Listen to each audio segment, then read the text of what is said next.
Здравейте, уважаеми зрители! Миналия път говорихме за общата книга на християните, Библията. И казахме, че тя е писана в продължение на 1600 години, приблизително 1500 години преди Христа, до първи век след Христа. Но как е дошла тази книга до нашия народ? През 863 година свети Кирил и Методий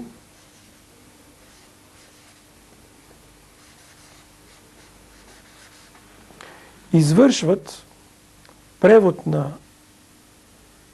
Библията от старогръцки на езика, който се е наговорил тогава примерно между Кавала и Солун.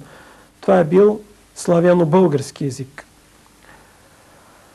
Това те са го направили по поръчение на един великоморявски княз с прякото разрешение на император Михаил. Впоследствие тази книга се ревизира, казано езика на специалистите, сиреч се преработва от великия цар Симеон. Той прави една гравюра със своето семейство на първата страница и един хвалебствен предговор към това издание.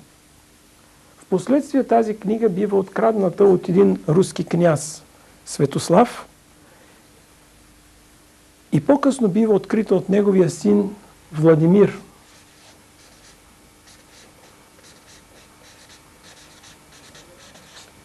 Той прави препис на тази книга, като на първата страница, отгоре върху книгата, слага гравюрата на своето семейство, маха гравюрата на цар Симеон, слага гравюрата на своето семейство, но остава хвалебствения превод на цар Симеон. Тази книга в момента се пази в Москва. Впоследствие, 16-17 век, се прави така нареченото Екатеринено издание.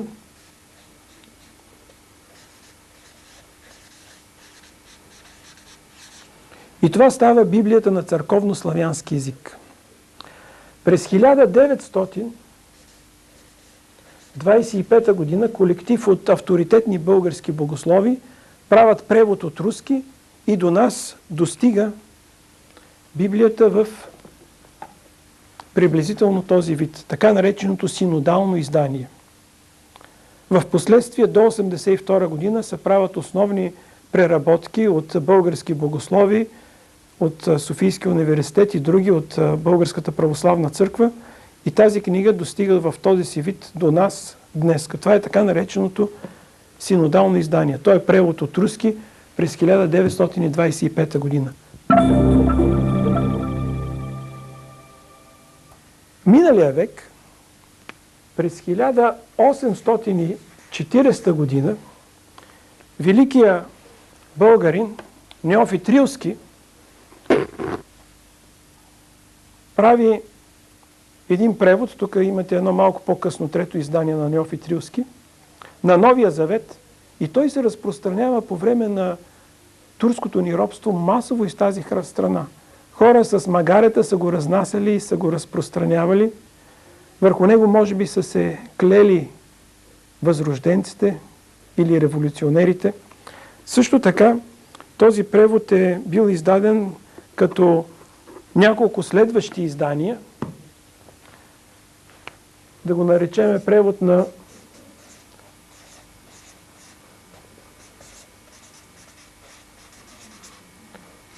това е само на Новия Завет.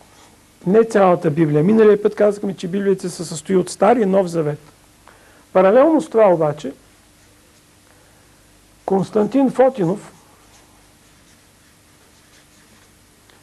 започва един превод по поръчение на Английското библейско дружество на Новия Завет и в последствие на Стария Завет, но умира и не успява да довърши това огромно дело.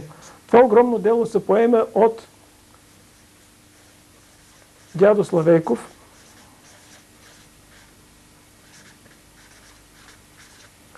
заедно с Христодул Сичан Николов. Двамата извършват превод на Библията вече от староеврейски. от така наречените оригинални текстове. Пред вас имам едно малко по-късно издание от 1880 година на така наречената Славейкова Библия. Тази Библия е послужила като основа на българския книжовен език. Първото издание е 1871 година с поддръжката на християни, мисионери в България, доктор Лонг и доктор Рикс от тогавашната методистка църква.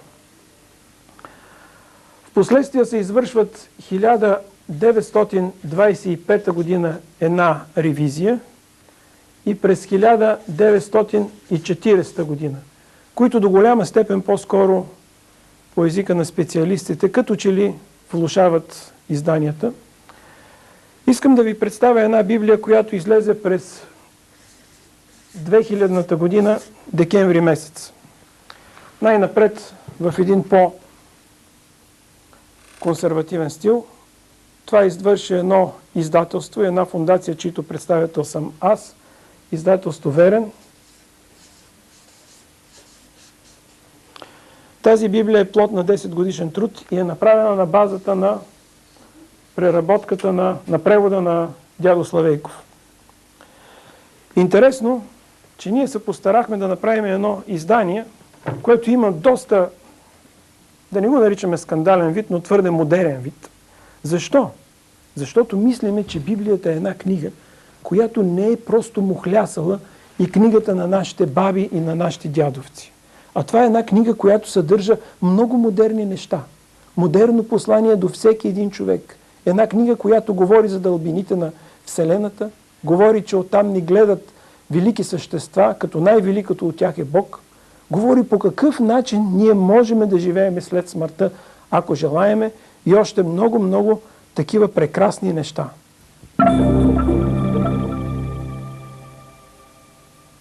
Ние бихме желали през следващия път да се занимаваме с някои основни неща, свързани с Библията, някои основни събития. Следващия път ще се занимаваме с съществото на Бог, как то е описано в тази книга. През седмицата, ако желаете, може да дойдете на улица Баба Рада 10. Там аз ще бъда от 5 часа и ако има някои въпроси, които би желал да постави, може да заповяда. А от 18:30 провеждаме дискусии и малки лекции и изказвания по някои книги на Библията, като сега се занимаваме с Евангелието на Йоан. Благодаря ви за вниманието.